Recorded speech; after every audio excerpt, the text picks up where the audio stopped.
I'm Robert Wadlow, 12 years old, and weigh 240 pounds, and I'm about 7 feet tall.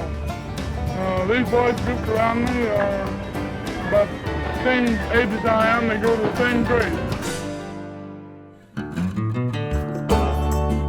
Robert Wadlow holds the world record for being the tallest person to have ever lived, being an astonishing 8 feet and 11.1 inches tall. Robert was born on February 22nd, 1918 in Alton, Illinois. He weighed a normal 6 pounds, 8 ounces when he was born. When he was 5 years old, his mother took him to school for the first time. He had reached a height of 5 feet, 1 inches tall. But I went in there to teach, and I still don't remember a single thing I taught, because when Robert walked in there and sat down with those great big old feet sticking out, I kept looking at him, and he got out his paper and he put it on the desk. It was a regular notebook-sized paper. He put that great big hand on top to start writing, and I couldn't see the paper anymore. Throughout his life, Robert would continue to grow at an outstanding rate due to his pituitary gland, which is located in the base of the brain. The pituitary and the thyroid glands directly relate to the size and growth of an individual. The possibility of corrective surgery was discussed, and it was decided against. The seriousness of such an operation could have resulted in permanent injury or even death. At the age of 13, Robert was an astonishing 7 feet, 4 inches tall, and he weighed 301 pounds. He joined the Boy Scouts of America, attending summer camp. He tried to blend in with the other boys. However, being able to casually lean on a camp house roof, it was difficult, at best, not to be noticed. Robert, to the people in Alton, I think, was just another fellow. People from out of town would give him a second glance, of course, but he was just a regular boy, like any other boy, only larger.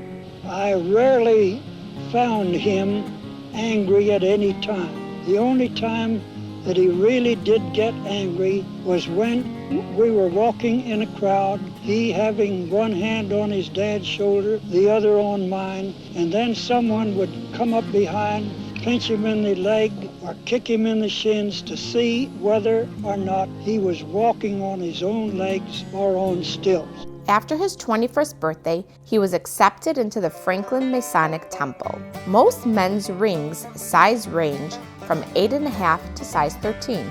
Robert's specially made ring measured an unbelievable size 25. This was the largest in the lodge's history.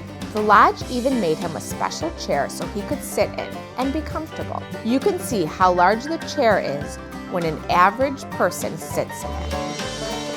Robert started traveling around promoting shoes. At only 22 years of age, Robert was standing at a towering 8 feet 11.1 inches, weighing in at 440 pounds.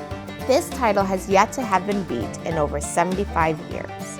He had to have custom-made size 37 shoes. Each pair cost around $100 in the 1930s. That's about $1,700 in today's money. I wear the largest pair of shoes ever made, and when I kick somebody, they stay kicked. His clothing required 3 times the normal amount of cloth. Robert's father even had to make him a specially modified vehicle, just so Robert could fit in it. Robert himself had to use the entire driver's side of the car so he could fit in it properly. His tremendous height did not come without complications. He had to endure a lot of physical pain simply walking around. On June 29, 1940, Robert was on tour in the northeastern part of the United States. He had complained he was not feeling well and was taken to the doctor.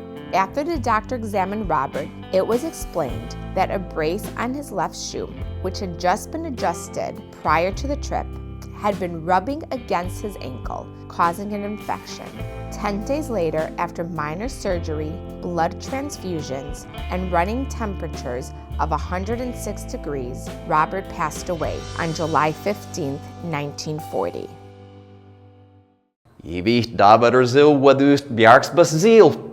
Please subscribe to The Wizard About TV.